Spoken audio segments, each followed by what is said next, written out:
Coba bayangin, saat ini kamu lagi scroll media sosial, entah itu melihat feed Instagram, video dari TikTok, atau story dari teman-teman kamu.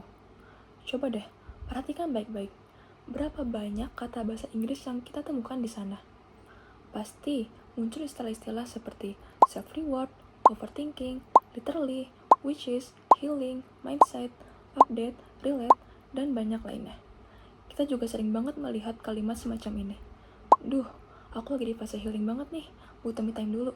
Kita semua pasti pernah membaca atau sebagian besar kita pernah menulis kalimat seperti itu kan? Selama ini, mungkin kita menganggap tren campur-campur bahasa sebagai hal yang bisa saja, bahkan terkesan gaul dan keren. Tetapi hari ini, saya ingin mengajak teman-teman untuk sejenak berhenti scrolling, mari kita diskusi dan pikirkan satu pertanyaan yang menurut saya penting banget untuk masa depan kita, yaitu bahasa Indonesia kita ini sebetulnya lagi kemana? Apakah ia sedang bertahan, beradaptasi dengan zaman, atau jangan-jangan tanpa kita sadari, perlahan-lahan mulai tergeser? Sebelum kita membedah topik ini lebih dalam, izinkan saya memperkenalkan diri terlebih dahulu. Perkenalkan, saya Raya Shalala Biba Wahab, mahasiswa Teknik Geodesi, Universitas Diponegoro. Di video ini saya ingin berbagi pandangan dan ulasan saya tentang fenomena yang kita rasakan langsung setiap harinya, yaitu makin derasnya arus bahasa asing dalam kehidupan berbahasa kita sebagai generasi muda Indonesia. Sebagai mahasiswa, kita nggak boleh berargumen cuma pakai perasaan atau asal tebak saja. Kita harus mulai dari data nyata, karena saya yakin angka-angka yang akan saya sebutkan ini akan cukup mengejutkan. Mari kita lihat dari data pertama dari laporan digital tahun 2024 yang dirilis oleh We Are Social. Di sana tercatat bahwa masyarakat Indonesia rata-rata menghabiskan waktu hingga 7 jam 38 menit per hari hanya untuk mengakses internet. Bayangkan, hampir 8 jam sehari, itu setara dengan jam kerja penuh orang dewasa. Dan dari waktu sebanyak itu, media sosial menempati posisi teratas sebagai layanan yang paling sering kita buka atau kita akses. Selanjutnya, kita persempit ke kelompok usia melalui survei Jakpat pada Desember 2024 terhadap 1.000 lebih responden berusia 15-27 tahun. Hasilnya, sebanyak 63% generasi muda menghabiskan waktu luangnya dengan scrolling media sosial. Data ini diperkuat oleh laporan Indonesia Media Consumption Report 2025 dari YouGov yang mencatat bahwa 60% seluruh pengguna media sosial di Indonesia adalah Gen Z. Nah, sekarang mari kita sambungkan kebiasaan scrolling kita ini dengan realita kebahasaan di dunia maya. Data dari W3Text per Oktober 2024 menunjukkan sebuah fakta bahwa 49,4% dari seluruh situs web di dunia diproduksi dalam bahasa Inggris. Sementara bahasa Indonesia, meskipun kita punya lebih dari 270 juta penyetor nyatanya, bahkan tidak masuk ke dalam jajaran 7 besar bahasa yang paling banyak digunakan dalam konten internet. Jadi, coba kita bayangkan, benang merahnya yaitu generasi muda kita mendominasi ruang digital, tapi setiap hari selama hampir 8 jam, mata dan otak kita terus-menerus diguyur oleh konten yang mayoritas berbahasa Inggris atau yang bahasanya dicampur-campur. Fenomena ini bukan terjadi sekali dua kali, melainkan konsisten setiap harinya. Dampak dari paparan digital yang masif ini ternyata bukan cuma sekedar asumsi, tapi sudah terbukti secara nyata dalam berbagai penelitian ilmiah terbaru. Sebagai contoh, ada sebuah studi yang baru saja terbit di jurnal ilmiah awal tahun 2026. Penelitian ini mengamati pola komunikasi siswa di SMAN 2 Pekalongan dan MAN 1 Kota Pekalongan.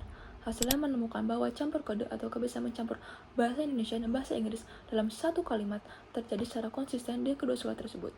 Hebatnya lagi, tidak ada perbedaan signifikan meskipun latar belakang dan lingkungan sekolah yang berbeda. Artinya apa? Ini bukan lagi jalan musiman satu atau dua orang saja, dan bukan pula karena sekolah tertentu merasa lebih gaul. Ini sudah menjadi pola umum yang merata di tingkat generasi. Selain itu, ada sebuah studi literatur yang diterbitkan di Jurnal Basra pada tahun 2025. Studi ini menganalisis 15 artikel ilmiah pada rentang tahun 2019 hingga 2025. Kesimpulannya sangat tegas, yaitu pengaruh bahasa asing terhadap bahasa Indonesia kini muncul dalam bentuk campur kode, alih kode, penyerapan kosakata baru, hingga terjadinya pergeseran referensi bahasa dalam komunikasi digital kita. Dan tebak, apa fakta penolak terkuatnya? Ya, intensitas pengguna media sosial dan tingkat akses kita terhadap konten global. Teman-teman, ada satu istilah psikologi kebahasaan yang menarik banget yang saya temukan saat menyusun ulasan ini. Namanya adalah xenoglosophilia. Istilah ini mengacu pada kecenderungan seseorang untuk menggunakan bahasa asing secara berlebihan dalam komunikasi yang sebenarnya berbasis bahasa Indonesia. Dalam riset tahun 2025 mengenai pola berbahasa Gen Z di platform Instagram, ditemukan fakta bahwa dari 10 subjek mahasiswa atau pelajar yang diteliti, 9 diantaranya memperlihatkan preferensi yang kuat terhadap bahasa asing. Ketika ditanya apa alasannya, salah satu motivasi paling besar yang mereka sebutkan adalah untuk membangun citra diri atau personal branding agar terlihat lebih modern, keren, gaul, dan kosmopolitan di mata publik. Di bagian ini, saya ingin kita saling jujur saja. Saya pribadi pun sering melakukan campur bahasa ini. Dan mungkin kalian yang sedang menonton juga sama. Jadi pembahasan kita ini bukan untuk mencari siapa yang salah dan menjadikan gaya bicara siapapun. Secara ilmiah, ada beberapa alasan sangat logis dan manusiawi kenapa fenomena ini bisa terjadi. Alasan pertama, jelas karena faktor keterpaparan konten kita sehari-hari. Ketika kita membuka YouTube, menonton serial di Netflix, mendengarkan lagu di Spotify, atau melihat tren di TikTok, algoritma kita didominasi oleh konten berbahasa Inggris. Otak manusia itu punya kemampuan menyerap pola secara tidak sadar. Akibatnya, refleks otak seringkali berjalan lebih cepat untuk mengingat kata insecure di mana rasa tidak percaya diri. Alasan kedua, ada faktor tekanan sosial. Sebuah tulisan menarik di platform kerajaan yang terbit akhir tahun 2024 mengutip pernyataan dari seorang ahli linguistik ternama dunia, yaitu David Crystal. Beliau menyebutkan bahwa dominasi bahasa Inggris di era digital merupakan fenomena globalisasi paling masif dalam sejarah komunikasi manusia. Dalam pergaulan sosial kita, menggunakan istilah asing seringkali secara tidak sadar diasosiasikan dengan kesan orang lebih berpendidikan, lebih modern, dan berwawasan luas. Alasan ketiga, harus kita akui memang ada beberapa kata asing yang terasa jauh lebih praktis diucapkan, karena padanan katanya dalam bahasa Indonesia belum terasa alami untuk dipakai dalam kehidupan sehari-hari. Contohnya, kata relate atau self-love. Terjemahannya tentu ada, tapi beberapa dari kita lebih merasa nyaman untuk bilang, asli, aku relate banget sama cerita kamu, dibandingkan sekadar bilang, wah, aku ngerasain hal yang sama dengan cerita kamu. Sampai di titik ini, mungkin sebagian dari kita akan menyangka dan bilang, ya terus kenapa? Itu kan wajar. Bahasa kan sifatnya dinamis dan terus berkembang. Argumen itu memang benar. Sejarah mencatat bahwa Indonesia merupakan bahasa adaptif sejak dulu. Kita menyerap banyak kosakata dari bahasa Portugis, Arab, Belanda, Sanskerta, dan sekarang giliran bahasa Inggris. Tapi tunggu dulu, ada data lain yang jujur bikin saya terdiam dan benar-benar merenung. Berdasarkan data terbaru tahun 2024 dari Badan Pengembangan dan Pembinaan Bahasa atau Badan Bahasa Kemendikbud, tercatat bahwa dari 718 bahasa daerah yang ada di Indonesia, kondisi saat ini sedang tidak baik-baik saja. Sebanyak 29 bahasa daerah terancam punah, 8 bahasa dalam kondisi kritis, dan 5 bahasa daerah diantaranya sudah punah. Di tingkat internasional atau global, UNESCO juga merilis data yang sangat mengkhawatirkan. Setiap 2 minggu sekali, ada satu bahasa daerah yang punah di dunia, dan lebih dari 100 bahasa daerah di Indonesia saat ini berada di ambang kepunahan. Melengkapi fakta pilu bahwa sudah ada sekitar 200 bahasa daerah yang hilang dalam waktu 30 tahun terakhir ini. Teman-teman, ini bukan kesimpulan dangkal bahwa bahasa Inggris itu jahat, sama sekali bukan. Ini adalah sebuah peringatan tentang pola sosial-linguistik yang lebih besar. Ketika satu bahasa yang dominan makin menguat tanpa ada penyeimbangnya, maka bahasa-bahasa yang lebih kecil dan rentan perlahan-lahan akan kehilangan penutur aslinya. Hari ini, mungkin baru bahasa daerah kita yang terancam punah. Tapi, kalau pola pikir minder terhadap bahasa sendiri ini terus dipelihara, besok atau beberapa tahun ke depan, bisa jadi bahasa Indonesia sendiri yang akan kita pandang sebelah mata di rumahnya sendiri. Bahkan, ada sebuah hal kecil namun nyata yang saya rasakan sebagai mahasiswa. Beberapa kali ketika saya mencoba menulis esai formal atau berbicara dalam diskusi resmi menggunakan bahasa Indonesia yang baku, saya mendadak kesulitan menemukan kosakata yang pas. Ironisnya, padanan kata dalam bahasa Inggrisnya justru langsung muncul di kepala saya. Itu adalah momen yang membuat saya kaget sekaligus tertampar sendiri. Lalu, jalan tengah seperti apa? Ini adalah bagian paling penting dari lulusan saya. Saya tidak akan bilang, hentikan penggunaan bahasa Inggris sekarang juga. Tidak. Itu adalah ajakan yang sangat tidak realistis dan tidak bijaksana. Kemampuan berbahasa asing, terutama bahasa Inggris, adalah aset yang mutlak dan sangat berharga buat kita agar kita bisa bertahan di tengah persaingan dunia kerja global dan ranah akademik internasional. Kita tidak perlu mengorbankan salah satu bahasanya.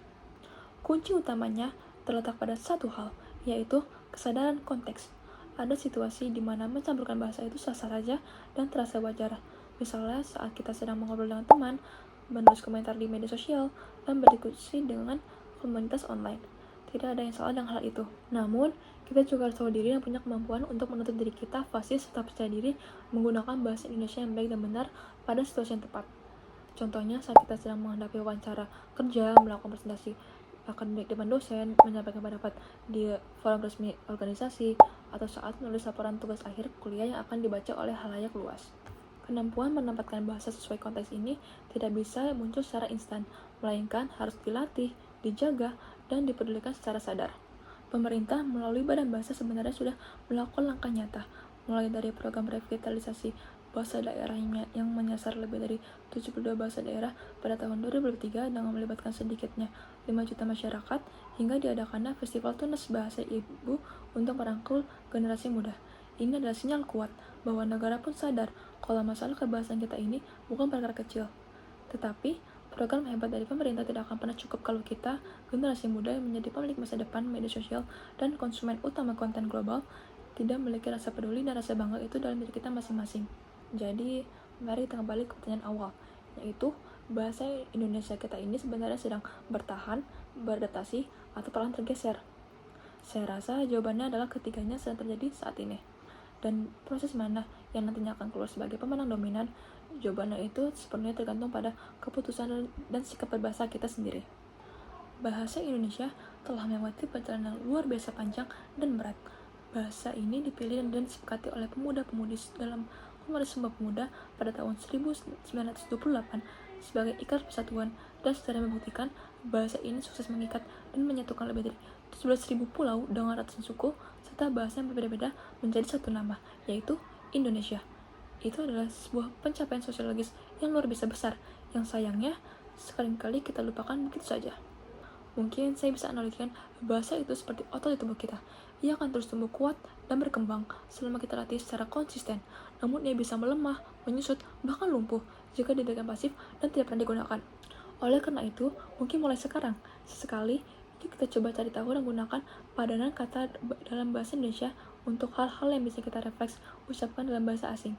Kita lakukan ini bukan karena kita benci atau gengsi dengan bahasa asing, melainkan karena kita ingin tetap akrab dan intim dengan bahasa ibu kita sendiri, supaya kita ingin akrab dengan bahasa dunia.